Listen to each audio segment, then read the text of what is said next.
Stop. Avant de dormir ce soir, prends une minute. Parce que ce que tu vas entendre pourrait transformer non seulement ta nuit, mais aussi ta vie spirituelle. Tu t'apprêtes à découvrir 4 choses puissantes à dire au Saint-Esprit avant de dormir.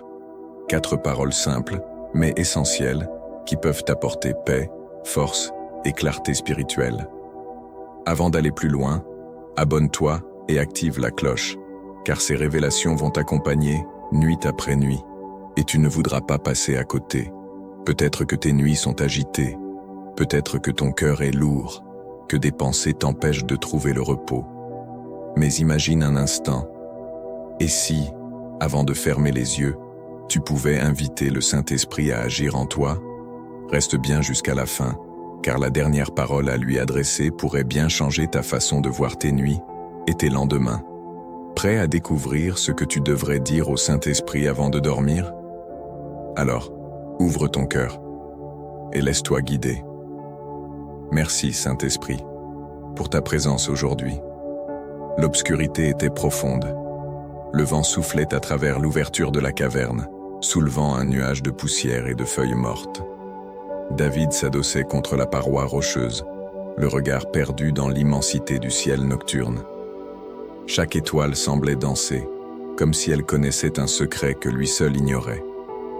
Son souffle était court, non pas de fatigue, mais d'une peur silencieuse qu'il ne pouvait avouer qu'à Dieu. Chassé, traqué comme une proie, il était seul. Et pourtant, était-il vraiment seul? Une prière monta en lui, comme un murmure d'espoir dans le tumulte de ses pensées. Quand je suis dans la détresse, je crie à toi, Seigneur, et tu m'écoutes. Psaume 120, premier verset. Son cœur s'apaisa. Il se souvenait des moments où Dieu l'avait déjà délivré, des fois où l'Esprit de Dieu avait parlé à son âme, même dans les heures les plus sombres. Et vous? Pensez un instant à votre journée. Avez-vous ressenti sa présence? Peut-être était-ce ce moment où, alors que vous pensiez être submergé, une paix inexplicable a envahi votre âme. Ou cet instant où une parole douce a changé le cours de votre pensée. Ou encore, ce regard bienveillant d'un inconnu qui vous a rappelé que vous êtes vu, connu et aimé. Parfois, nous cherchons des signes spectaculaires, des manifestations évidentes de la présence divine. Mais Dieu agit souvent dans le murmure d'une brise légère, dans le simple fait d'être porté par une force que nous ne pouvons expliquer. Combien de fois avons-nous oublié de lui dire merci? Imaginez que chaque battement de votre cœur soit un pas sur le chemin que Dieu trace pour vous. Imaginez que chaque respiration soit un souffle de l'esprit, un rappel qu'il est là, qu'il n'a jamais cessé de marcher à vos côtés. Alors ce soir, avant de fermer les yeux, prenez un moment. Laissez votre âme se poser. Laissez le silence parler. Et dans un murmure sincère, dites simplement « Merci Saint-Esprit pour ta présence aujourd'hui ». Puis reposez-vous dans cette certitude. Il veille sur vous. Il vous prépare un lendemain où sa présence sera encore là, renouvelée, aussi fidèle que l'aube qui succède à la nuit. 2. Pardonne-moi pour mes manquements. Imaginez un homme seul, à la tombée de la nuit, se tenant devant la porte de sa maison. Chaque soir, dans le silence de ses pensées, il s'arrête un instant et dépose une pierre, une lourde pierre, au pied du seuil. Une pierre pour chaque parole de trop, prononcée dans un élan de colère. Une autre pour cette pensée amère qui a traversé son esprit et qu'il n'a jamais osé confier. Une troisième, plus lourde encore, pour cette action qu'il regrette profondément, un acte irréfléchi, irréparable. Ces pierres s'empilent chaque soir, sans qu'il ne s'en aperçoive vraiment, jusqu'à ce qu'il ne puisse plus franchir le seuil de sa propre porte sans se heurter à elle. Au début, les pierres semblent petites, insignifiantes presque, mais peu à peu, au fil des jours et des nuits, elles s'amoncellent, formant un mur invisible, mais d'une solidité redoutable. Ce mur n'est pas fait de pierres physiques. Non, ce sont des paroles non dites, des rancœurs non résolues, des regrets non exprimés. Ce sont toutes ces petites failles, ces brèches, qui, dans le silence, nous enferme sans qu'on s'en rende compte. Et puis un jour, on se réveille, et ce mur est là, imposant, bloquant la lumière, assombrissant le cœur. Mais tout comme l'homme devant sa porte, vous aussi vous êtes invité à poser ces pierres, à reconnaître ces fardeaux, à les confesser. La confession, loin d'être une forme de honte, est un acte de libération. C'est une clé qui vous est offerte, une clé qui permet de briser ce mur. Vous n'êtes pas condamné à vivre derrière ce mur de pierre, enfermé dans vos erreurs. Il existe une sortie, une lumière qui brille, même à travers les fissures de vos fautes. Cette clé, c'est la grâce de Dieu. Et Jésus lui-même nous offre cette promesse, gravée dans les Écritures. Si nous confessons nos péchés, il est fidèle et juste pour nous les pardonner et nous purifier de toute iniquité. 1 Jean 1,9. Cela ne signifie pas qu'aucune erreur n'a de conséquences, bien sûr que non. Mais cela signifie que vous n'êtes pas défini par vos erreurs. Ces pierres, ces fardeaux, vous ne les portez pas seuls. Il existe un chemin pour alléger votre cœur, pour reconstruire ce qui a été brisé. Pensez à votre propre vie. Quelles sont ces pierres que vous avez accumulées? Quelles paroles blessantes avez-vous laissé tomber sans réfléchir? Peut-être avez-vous jugé trop vite, sans comprendre la situation dans son ensemble. Peut-être avez-vous oublié quelqu'un, laissé quelqu'un dans la douleur sans offrir de réconfort. Ou peut-être, comme cet homme, il y a des regrets qui vous pèsent, des gestes que vous ne pouvez pas annuler.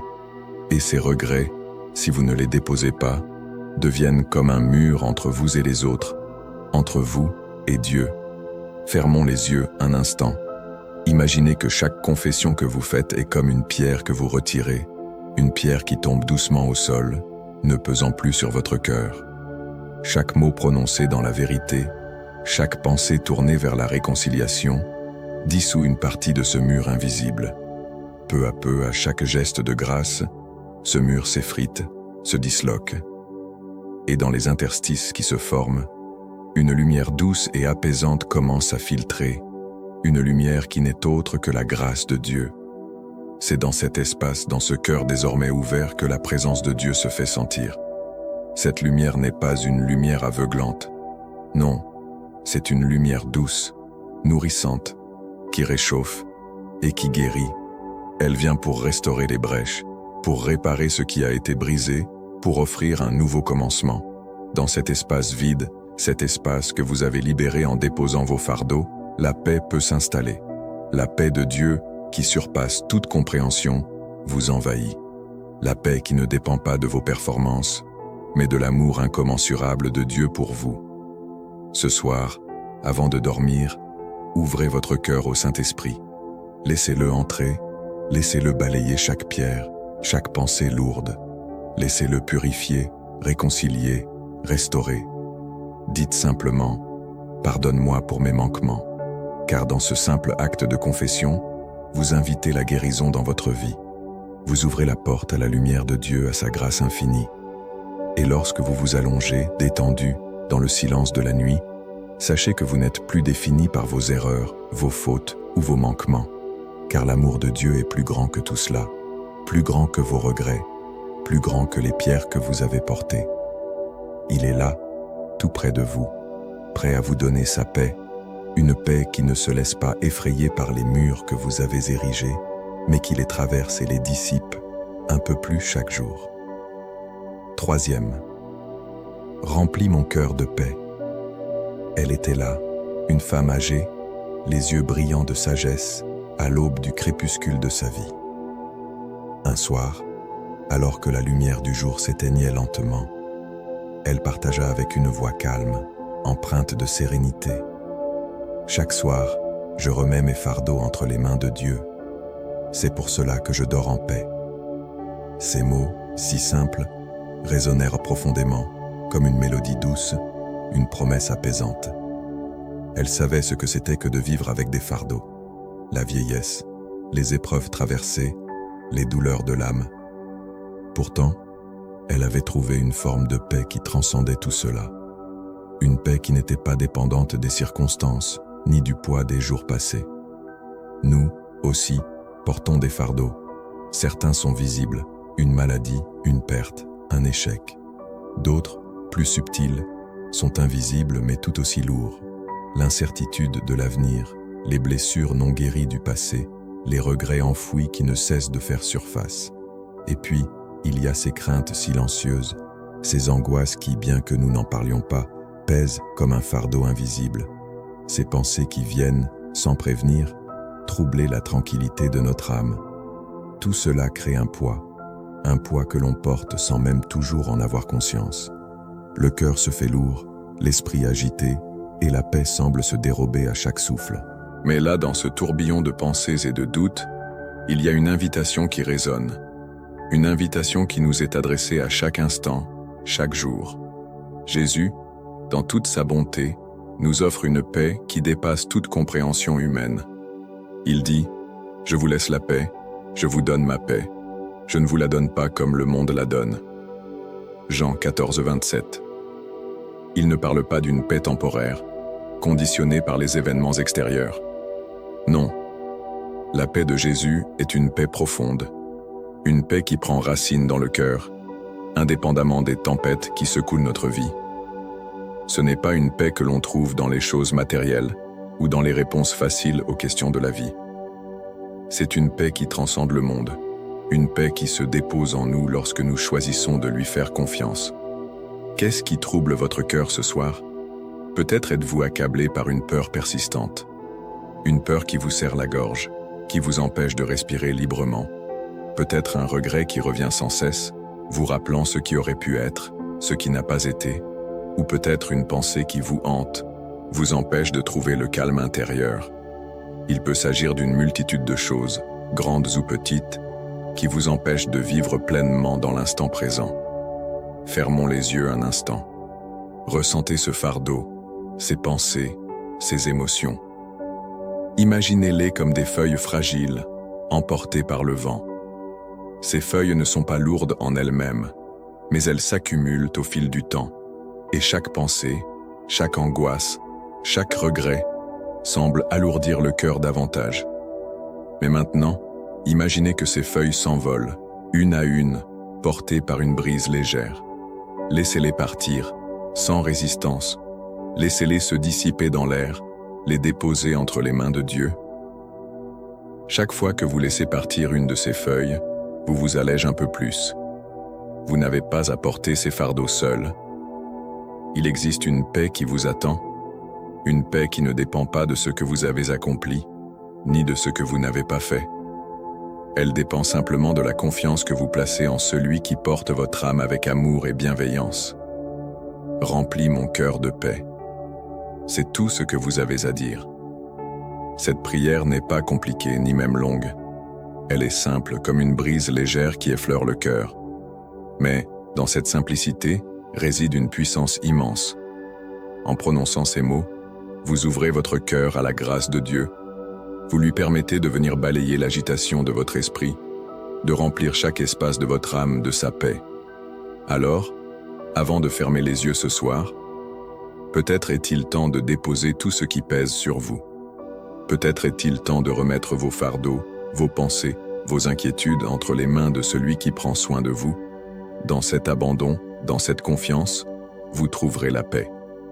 Ce n'est pas une paix qui vient de l'extérieur, mais une paix qui naît de l'intérieur, du plus profond de votre être, là où Dieu déverse son amour. Et, quand vous vous allongerez, lorsque vous fermerez les yeux et que la nuit tombera, sachez que cette paix veille sur vous. 4e. Parle-moi dans mon sommeil. La nuit tombe, et tout autour de nous semble se taire. Le monde extérieur disparaît, les lumières s'éteignent, et nos corps se reposent. Pourtant, dans l'obscurité, quelque chose de plus profond se produit. Dieu, dans sa bienveillance infinie, a choisi de parler à l'humanité non seulement à travers les événements de la vie éveillée, mais aussi pendant notre sommeil. Dans les pages de la Bible, le sommeil est bien plus qu'un simple moment de repos. Il devient un terrain sacré où les mystères de Dieu sont révélés. Prenons Joseph, le fils de Jacob, par exemple. Dans le livre de la Genèse, Joseph est l'un des personnages qui illustrent cette dimension divine du sommeil. Dieu ne parle pas à Joseph pendant ses moments d'éveil ou dans des moments de grande action, mais dans un rêve. Un rêve qui change sa destinée. Joseph, alors qu'il est encore jeune, voit dans son songe que ses frères se prosternent devant lui, un présage de l'autorité qu'il aura un jour, non seulement sur ses frères, mais sur toute une nation. Ce rêve, porteur de promesses divines, a marqué son chemin, l'a guidé dans les épreuves et l'a préparé à accomplir la volonté de Dieu dans sa vie. Joseph, fils de Jacob, n'est pas le seul à recevoir une direction divine à travers ses songes. Il y a également Salomon, qui, dans un moment de grande humilité, se trouve endormi dans le lieu sacré de Gabaon. Il rêve alors que Dieu lui demande ce qu'il désire le plus. En réponse, Salomon ne demande ni richesse ni gloire, mais la sagesse pour gouverner son peuple. Dieu, touché par cette demande sincère, lui accorde non seulement une sagesse sans égale, mais aussi des richesses et de l'honneur. Dans cet instant précis, Dieu a pris le temps de lui parler, de lui offrir ce qu'il ne pouvait obtenir par ses propres efforts, tout cela pendant son sommeil. Il y a encore Joseph, l'époux de Marie, à qui un ange apparaît en songe pour lui révéler le mystère de la conception virginale de Jésus. Ce rêve devient pour lui un guide essentiel, l'incitant à prendre Marie comme épouse et à suivre les directives divines, malgré les risques et les incompréhensions sociales de l'époque. Ce rêve devient une clé qui ouvre la porte à la réalisation du plan divin sur terre.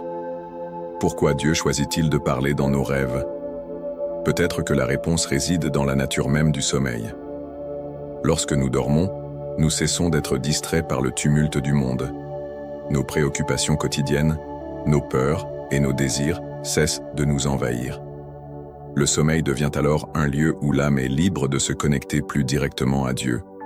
Dans ces moments de paix intérieure, Dieu peut planter des graines de vérité, des révélations profondes, sans les filtres de nos jugements ou de notre volonté humaine.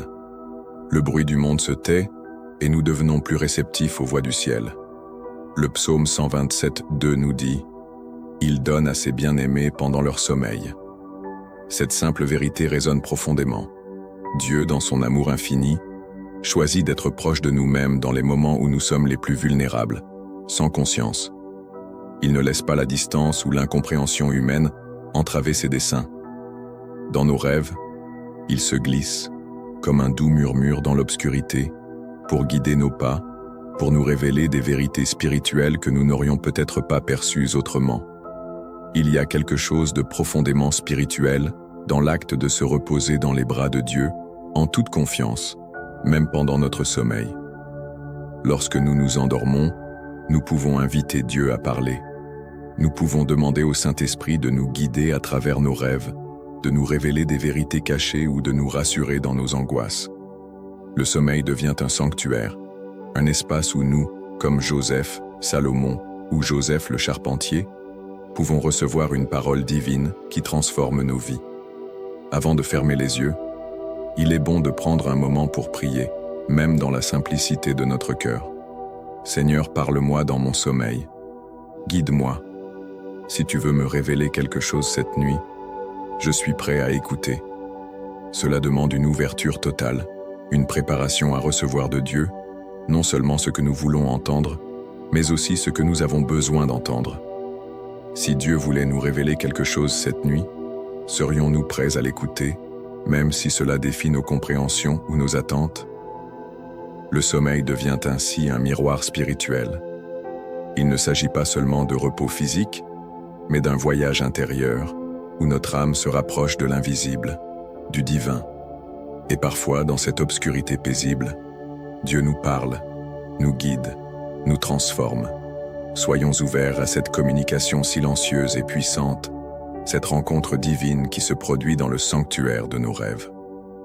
Maintenant que tu connais ces 4 choses à dire au Saint-Esprit avant de dormir, il ne tient qu'à toi de les mettre en pratique. Ce ne sont pas juste des paroles, mais des clés spirituelles qui peuvent transformer tes nuits et t'amener dans une nouvelle dimension avec Dieu. Alors ce soir, prends un moment. Avant de fermer les yeux, parle au Saint-Esprit. Invite-le. Remets-lui tes fardeaux. Ouvre ton cœur et laisse-le agir en toi. Dis-moi en commentaire laquelle de ces paroles résonne le plus en toi. Et surtout, si cette vidéo t'a édifié, like, partage et abonne-toi avec la cloche activée pour ne manquer aucune nouvelle révélation qui pourrait fortifier ta foi. Que la paix du Seigneur t'accompagne et que tes nuits soient remplies de sa présence. Bonne nuit et à très vite.